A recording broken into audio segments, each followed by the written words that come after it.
En el TBT de hoy viajaremos hasta el siglo XIV, cuando una terrible enfermedad diezmó a la población de casi todo el mundo, tanto en el campo como en las ciudades, ricos y pobres, reyes y siervos.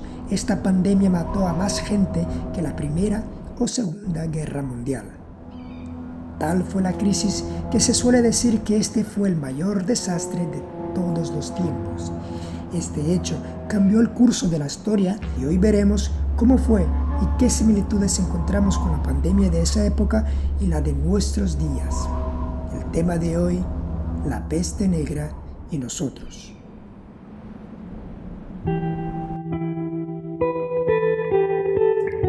A lo largo de la historia, los seres humanos han tenido que enfrentar muchas situaciones de pestes y enfermedades. Por ejemplo, en 1993 en India se dio una epidemia que hizo que la población de Surat tuviese que huir para sobrevivir. Los fármacos y procesos terapéuticos modernos permitieron luchar contra la epidemia de forma rápida y se pudo limitar los efectos de la enfermedad. Pero no siempre fue así. Años atrás, delante de las enfermedades, las personas se encontraban indefensas y aterrorizadas. No había ni medicaciones ni vacunas y lo que era peor, no se tenía conocimiento de qué era lo que provocaba tales enfermedades. Ese miedo a lo desconocido lo ha experimentado la sociedad en el año 2020 ante la crisis del coronavirus, pero la situación de la Edad Media era mucho peor. Las personas veían como de la nada sus familiares y vecinos caían enfermos, sus cuerpos quedaban devastados y en cuestión de horas llegaba la muerte.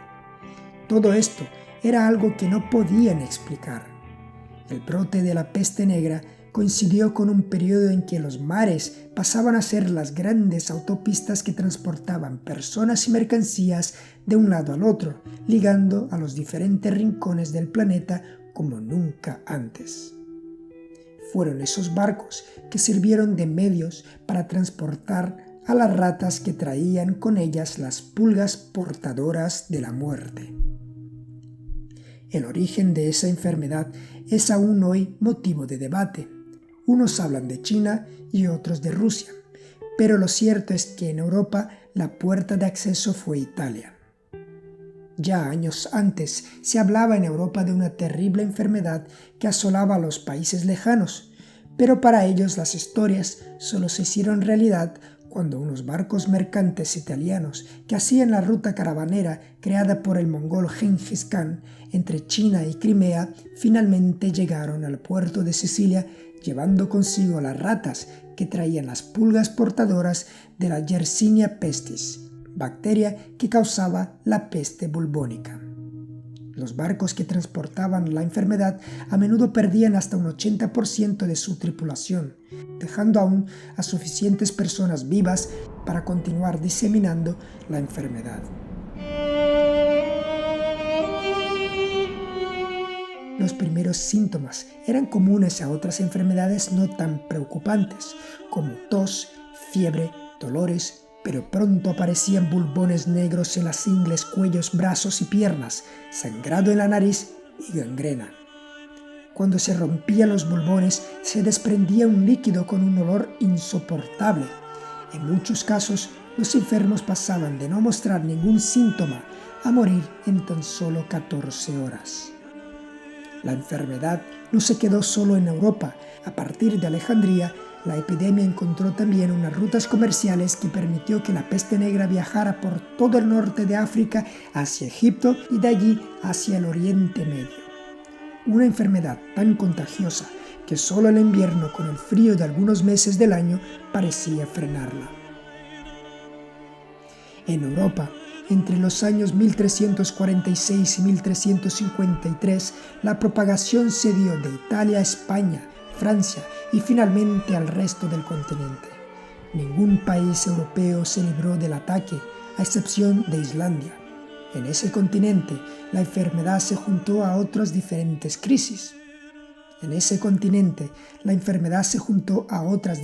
crisis.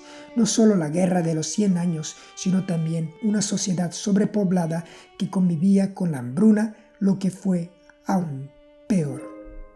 El mercader florentino Giovanni Villani comentó: tras haber incrementado su vigor en Turquía y Grecia y haberse difundido desde allí por todo el Levante y Mesopotamia, Siria, Caldea, Chipre, Rodas y todas las islas del archipiélago griego, la mencionada pestilencia saltó a Sicilia, Cerdeña, Córcega y Elba, desde donde alcanzó pronto todas las costas del continente. Muchos países y ciudades quedaron desoladas y la peste duró hasta... Giovanni Villani no pudo terminar de escribir su comentario, ya que él también fue una de las víctimas de la peste. En España, o los reinos de Castilla y Aragón, primero llegó a los puertos de Mallorca y de allí a Valencia, Cataluña y Zaragoza, hasta conquistar Madrid en la primavera de 1349. El rey Alfonso XI contrajo la enfermedad cerca de Gibraltar en marzo de 1350 y falleció por Semana Santa. En las Islas Británicas, el punto de entrada fue Melcombe, que hoy se conoce como Weymouth, y encontramos relatos sobre ello en la crónica de un fraile franciscano que dice: este año, poco antes de la festividad de San Juan Bautista, llegaron al mismo tiempo a Melcombe, condado de Dorset, 2 barcos, uno de ellos de Bristol.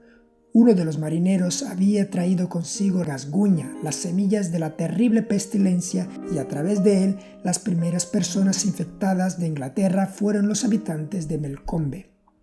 Como en el resto de Europa, las primeras medidas tomadas contra la pestilencia por los obispos de Lincoln y York fue pedir que se celebrara procesiones y se ofreciera oraciones para calmar la cólera del Señor.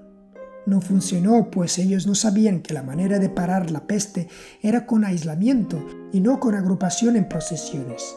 En esta época, Londres ya era una gran ciudad con unos 80 o 100.000 habitantes. La situación en aquellos tiempos era de un deterioro importante, con la lucha diaria de sus habitantes para sobrevivir y subsistir. Este deterioro fue, según los historiadores, una de las razones por la cual se propagó la peste tan rápidamente por todo el país. En 1349, la peste negra ya cubría todas las islas británicas. Austria y Suiza se vieron afectadas por sus rutas con Italia, y de Austria se propagó al Sacro Imperio Romano, la actual Alemania. Según los historiadores, la cifra de muertos por la peste negra fue de 1/4 parte de la población mundial, y otros estudios llevan las cifras a 60% de la población en Europa. El siglo XIV fue, sin dudas, uno de los peores siglos de la historia, donde guerras, hambres y pestes pusieron en jaque la continuidad de la raza humana.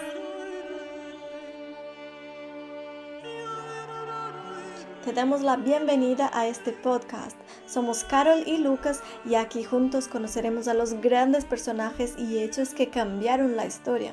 Sí, gracias Carol, gracias a ti por acompañarnos. Si hacemos un breve resumen de la situación política y social de aquellos tiempos, vamos a ver que podemos encontrar muchísimas similitudes entre la situación que estamos viviendo hoy en día y cómo nuestra sociedad se comporta delante de esta crisis con la sociedad de aquella época. Sí, en primer lugar vamos a situarnos en el contexto. Estamos en plena Edad Media. Aunque nadie lo sabía en aquellos momentos, los hechos políticos, sociales y militares de esta época preparaban con pasos agigantados el camino para la gran crisis que iba a sobrevenir. Y si hablamos de la política medieval, no podemos dejar de mencionar el ámbito religioso. La Iglesia Católica, que andaba de manos con los reyes de los diferentes países, venía de un periodo de crisis. Atrás había quedado la era de los papas gregorianos, que a pesar de sus defectos sabían defender los valores morales. Ahora el papado, copiando el ejemplo de los sistemas administrativos de los estados, comienza a ejercer una autoridad más centralizada de forma monárquica, es decir, el papa como monarca del estado papal. Esto alejó al clérigo de la función pastoral y se entregaron a las delicias del despotismo y actividades impropias de la iglesia. Y para empeorar la situación, tras la muerte repentina de Gregorio XI, se va a vivir una división en la Iglesia al enfrentarse dos papas rivales en 1378. Si comparamos la autoridad que el Papa ejercía en aquellos tiempos con los gobernantes de nuestra época, podemos decir que la mayoría de los países vivimos en una situación similar. Fíjate, por ejemplo, los presidentes, gobernantes, reyes y diferentes líderes de la sociedad de cierta manera se han olvidado de su verdadera función, que es dar respuestas a las demandas y necesidades de la población, y se han entregado al despotismo y actividades impropias de su posición. Buscan su propio beneficio y se han olvidado de que están donde están para ejercer la función de guiar a las personas y cuidar de todos. Esta situación sin dudas pasa facturas a la sociedad y abre camino para que cuando venga una gran crisis la sociedad no esté preparada para ello. Es cierto, yo también creo que la crisis política de nuestra sociedad es el gran responsable porque haya más gente sufriendo situaciones negativas de las que debería, aunque en medio de un problema que es universal. Si ellos realmente velaron por el pueblo en una situación como la de hoy en día, la crisis del COVID-19, nosotros tendríamos mejores condiciones para enfrentarla. Yo también creo eso, Carol.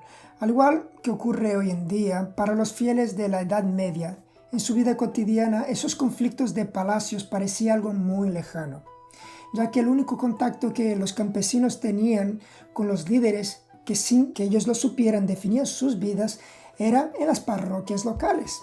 Es decir, la sociedad vivía en una burbuja diferente de la burbuja que vivían los grandes líderes. Claro, esta situación para la Edad Media de cierta manera se puede entender, pero cuesta entender cómo hoy en día continuamos viviendo en burbujas separadas de la de los gobernantes de nuestros países, estados y ciudades. Nosotros en pleno siglo XXI, que tenemos acceso a tanta información y que vivimos en sociedades democráticas, deberíamos ser más activos en las tomas de decisiones que definen nuestras vidas. Los líderes, nuestros representantes practican el despotismo y viven actividades impropias de sus funciones y la sociedad en su gran mayoría es ausente a ello. Si la crisis en la cristiandad medieval era importante, lo era también la crisis del feudalismo. Los altos cargos de la iglesia eran tomados por los nobles, que a su vez eran los señores de las tierras. Aquella sociedad era prácticamente agrícola y en las ciudades apenas estaba empezando a tomar forma todo aquello de los gremios de los artesanos. Las tierras agrícolas eran arrendadas por los señores a las familias que trabajarían en ellas a cambio de sobrevivir con una pequeña parte de la producción, solamente una pequeña parte de la producción. La relación entre el señor y el campesino era la de un hombre privilegiado y otro que no tenía ningún poder. En otras palabras, reinaba una desigualdad abrumadora. Desigualdad. Pero en esta época las personas comenzaban a migrar del campo a las ciudades, ya que en ellas los negocios prometían prosperidad. Pero aún dentro de esta nueva sociedad de hombres de negocios y artesanos, la desigualdad era presente y se acentuaba. La mayoría de los artesanos estaban agrupados en gremios, lo que les aportaba alguna seguridad. Alguna seguridad, no mucha seguridad.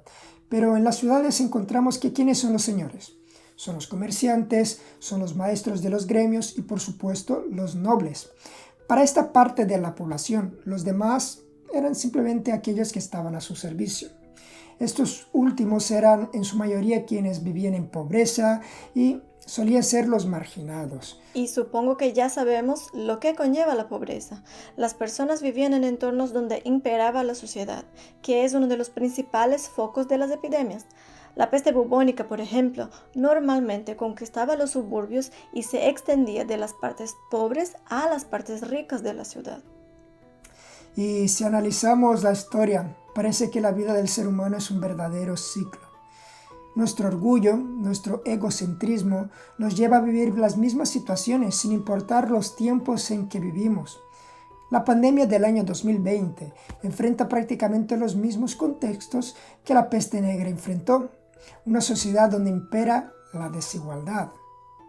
A pesar de que los ricos no se dan cuenta de ello, o prefieren no darse cuenta, sí, esta desigualdad ofrece las condiciones perfectas para que surjan epidemias que, por mucho que afecte mucho más a la parte pobre de la sociedad, la enfermedad y la muerte se extiende por toda la población, ya que la muerte no conoce ni de razas ni de estatus. Otro elemento interesante de comparación es el cambio climático, ¿no crees? Sí. Aunque no parezca, el cambio climático que sufrió toda Europa en los siglos XIV y XV fue uno de los factores que permitieron el gran desastre de la peste bubónica.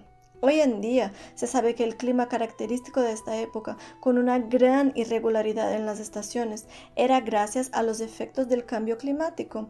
Esto causó que la producción de cereales, que era la base de la dieta diaria, tuviese una serie de dificultades, con muchos altibajos en las cosechas, lo que conlleva escasez, lo que provoca hambrunas, y esto pasó en toda Europa, otro factor más que agravaría aquella crisis. Sí, y no podemos dejar de mencionar las crisis militares. En el 1337, el rey de Inglaterra, Eduardo III, había dado inicio a la Guerra de los 100 años. Esta guerra enfrentó a varios países durante más de 100 años. No era una guerra de duración continua, sino que duró meses hasta que volvía a comenzar otro ciclo. Pero la falta de seguridad que reinaba en los periodos de conflictos no era solamente en esos periodos, sino que también en los periodos intermedios, ya que los hombres armados se agrupaban en bandos a servicio de patrones que aterrorizaban la vida de los campesinos, asaltando aldeas y las grandes ciudades. En muchos países de la actualidad vemos lo mismo. Vivimos momentos de inseguridad, principalmente si hablamos de los países menos desarrollados, y la situación vivida por los campesinos del siglo XIV nos recuerda mucho a la de nuestra sociedad actual. Esto sin dudas coopera para que las grandes crisis afecten aún más a las sociedades, principalmente a los más vulnerables y necesitados. El ciudadano del siglo XIV es un ser que lucha a diario para sobrevivir y es terriblemente sujeto al tamaño y a calidad de las cosechas. Lo mismo vemos hoy día. Gran parte de la población actual depende de su trabajo diario para sobrevivir. Así es. Y aunque científicamente hoy ya sabemos mucho más de lo que ellos sabían, por ejemplo, sabemos de la importancia del aislamiento social delante de una situación como la que estamos viviendo, vemos que muchos gobiernos intentan evitar el confinamiento, basando sus discursos en el hecho de que hay mucha gente que depende del trabajo diario para suplir sus necesidades básicas de vida, cuando en realidad el Estado o el gobierno debería no solo en situaciones de crisis, sino siempre tener como bases de su organización el estar preparado para dar soporte a las personas vulnerables. Si entre los líderes no reinase el despotismo y actividades impropias de sus funciones, como era en la Edad Media, quizás la situación actual delante de una crisis como esta sería diferente. Quizás al contrario de lo que ocurrió con el mercader Giovanni Villani, que mencionamos al principio, muchos hubiesen podido terminar la historia que estaban escribiendo. Ojalá que podamos salir más fuertes de esta crisis actual y que podamos aprender de los errores del pasado para ser mejores en un futuro. Este fue el TBT Podcast de hoy. Si te ha gustado, suscríbete y nos vemos.